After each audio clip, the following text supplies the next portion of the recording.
Hello. Today I want to talk about multi-head attention. I thought I understood this concept very well. However, when asked to explain it recently, I realized that I didn't know as much as I thought I did about this concept. And so I started to dig into it and I put together some examples that I think helped me understand better and might be helpful for others. But I wanted to start here on the PyTorch implementation because this comment made me laugh. After all of this setup, creating the masks and developing all the layers needed, we finally get to this comment that says deep breath. We're ready to actually calculate the attention.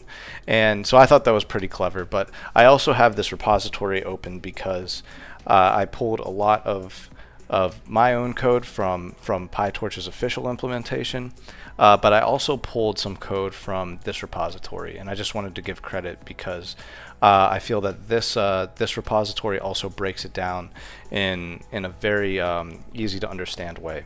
And so I'll link both of those repositories in the description of the video.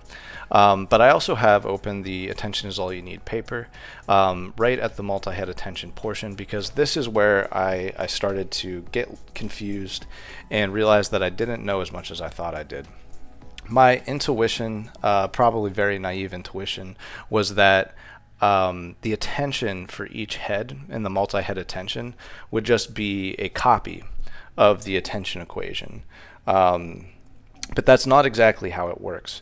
What is actually happening is that the attention is performed one time across all of the data, and what we're doing is for each head we add, we're actually reducing the dimensions of our inputs and concatenating them in such a way that the attention is performed all at once for all heads.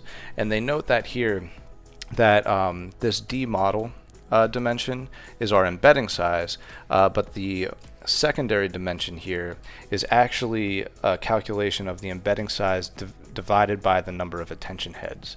And so the more heads you add, the more you're actually reducing these dimensions, where if you're not performing translation, it's likely that your values are also equal to your keys and queries in dimension. And so what's happening is that instead of making a copy of the attention equation and making the model larger and larger as you add more attention heads, what you're really doing is performing the same number of operations.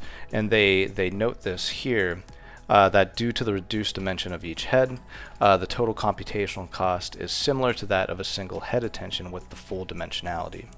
And so this is really hard to understand and explain just from looking at this equation, but I have some code that I'll show now that I think will help clear this up a lot.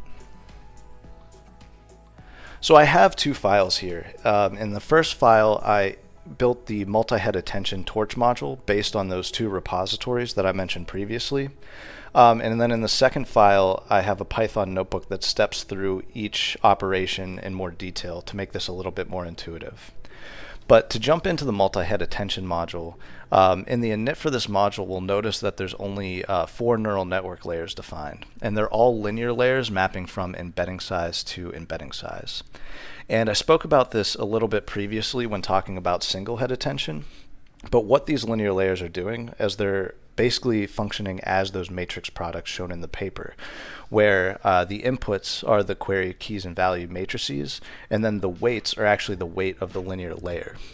So if we jump back to that equation, we'll see that the linear layers are functionally computing each of these matrix products. And then there's a final linear layer defined for the output layer. In the paper, it's also shown that after aggregating the information from all of the attention heads, a final linear layer is applied for some additional learning. But to move into a forward pass of this module, we'll see that the first step that I applied was to generate the attention mask. And I'll show this at the bottom of the file, but this is just the standard mask that hides future values from the current value. After doing that, I extract the batch size and the sequence length from our queries. In practice, if the values are different, the torch implementation actually has several additional parameters that can handle this case. But for my purpose, the values are the same as the queries and keys, so I just use the query shape to extract batch size and sequence length.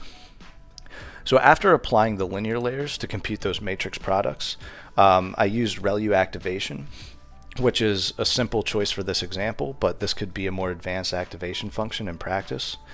But then this line here is the first line I borrowed directly from the torch implementation. And what this is doing is it's reorganizing the embedded data so that the final dimension is that reduced dimension. The first dimension is the batch size times the number of heads, and then the second dimension becomes our sequence length. And what this does is it allows us to apply the attention to all heads at the same time by organizing the information in such a way that our reduced dimension is the final dimension, and we're applying it across each element in the batch as well as each attention head.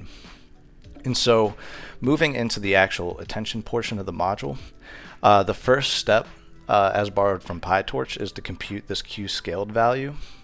And if we move over to the scaled dot product attention equation, we'll see that this is just our queries divided by the square root of the embedding dimension, which is what the original team had chosen. And so after computing our queued scale, we can use this nifty torch function that I also found in the torch implementation, which simultaneously applies our attention mask while also multiplying the Q scaled and the keys. And so that functionally performs masking as well as this entire portion of the attention equation within the softmax function. The next step is to apply the actual softmax function to the output from that operation. And then we finally do a batch matrix multiplication to compute the product of the softmax and the values. And so the final steps of this forward pass are, after computing the attention, we apply our final output linear layer, and then we perform activation on that layer, and then we reorganize the data again to put it back into its proper format of batch size, sequence length, and embedding size and dimension. And I borrowed from PyTorch here as well, where I return both the output of this layer as well as the output attention weights, which stop after the softmax operation. And these weights can be used to perform further analysis, which I'll show in the notebook. But essentially, PyTorch returns both, and I wanted to return both as well so that I can show how the weights can be used as well as the output. Finally, as previously mentioned, here's the function that generates the mask.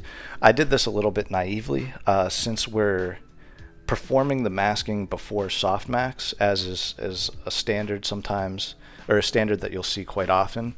What I'm doing is I'm creating a matrix where the lower triangular portion of the matrix is all valued at 1, and then the upper triangular portion is valued at a value near negative infinity.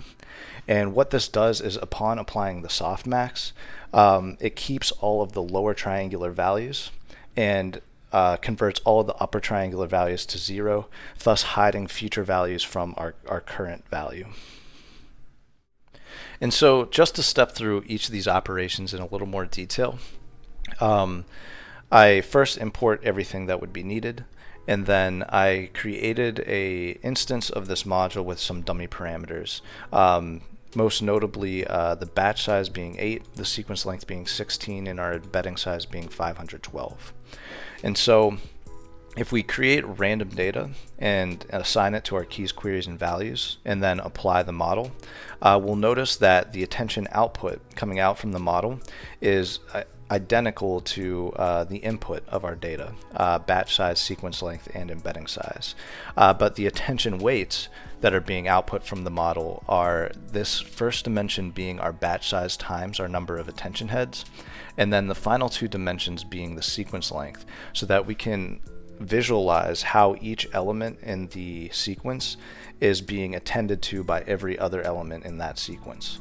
And so if we just plot the average across all 64 batch elements times number of heads, we can see that at the very least our attention mask was applied appropriately, where we've zeroed out all future values in the attention, and we can now look at how the attention is being applied in the lower triangular portion of our weights. And so this is somewhat interesting, but since this is random data, we don't get a lot of value out of this, especially since the model is not trained on anything. And so I'll show at the bottom of this file how a trained model attention can be used to help visualize what's going on. But first, I wanted to step through the model and show the dimensions of our data at each step. And so we'll see first that when we generate the mask, at first, when we get the mask, it's for our batches with our sequence length elements. But then we repeat that mask for the number of heads so that it can be applied across each head. Then, when we perform the initial attention steps, we can see that upon applying our matrix multiplication and our activation, our data is still the same format, being that X could be our query's keys or values. But then when we reshape this, as mentioned previously, to get that reduced final dimension, we'll see how our first dimension became the batch size times number of heads. We preserve sequence length, and then we have a reduced dimension in our final dimension of this matrix, so that the attention is applied across all heads and all batches at the same time. Applying the actual attention equation, we can see that this reduced final dimension is preserved throughout all the operations until we finally reorganize our output. And then we get this output of shape 128 by 512, where this is concatenated batch size and sequence length. And then we can use that to apply our final output layer across everything. And so we use the final output layer and get the same size out of that, because we're mapping embedding size to embedding size. And then we perform a final reformatting to get our data back into our original batch size, sequence length, and embedding size dimensions. Next, I wanted to create a dataset to test the model. I didn't want to use a full NLP dataset because I thought that would be overkill for just showing off how this works. So I tried to create something simple, and what I did was I generated a couple sequences. I used the Fibonacci sequence, the Lucas numbers, and just the squares of X as three sequences to look at. And then I got subsets of these sequences of size 4 in sort of a random fashion, so that we could apply this to see if we can train a multi-head attention model to identify which sequences are from the Fibonacci sequence. And so this was just a simple way to try and test the model. And so I generated this dummy data, and then I created a new model that uses the multi-head attention in a way that can classify these sequences. And so this requires a few additional components. First, we have to actually embed the data. So I brought in an embedding layer, and then I use the multi-head attention after embedding the data, and then I use a conv1d operation, a linear layer, and a softmax to reduce this to just a simple classification problem. And so the whole point of this is just to show how the multi-head attention functions. And so in the forward pass, we're computing a predicted output. But then we're also returning the attention weights, because I want to show off how that can be used in an actual application. And so upon implementing a somewhat standard torch training loop, where we define a loss function, define an optimizer, pull our data into a tensor dataset, and then run training across our batches, we can see that computing a confusion matrix for this classification problem gave us somewhat decent results. This is not optimized or parameter tuned in any way, but just using sort of simple multi-head attention for this problem, we got about 21 false positives and 5 false negatives, giving us an accuracy of 87%, which is not bad for just throwing stuff at the wall and seeing what stuck. The final thing I wanted to show is the actual attention weights for a trained model. This is quite interesting to me. We'll see that based on the training for the model, we found that the first element attended to itself very, very highly. The second element attended to everything except for the first element pretty highly, and then the final element kind of attended to itself weakly. And so this is kind of an interesting thing to me, and I might explore this a little bit more. But I found this to be helpful in understanding multi-head attention, how things generally work, and how they can be applied to real-world problems. And so I hope this was helpful, and in my next video I'll probably move on to a different topic, but thank you all for listening, and I appreciate your time. Thank you.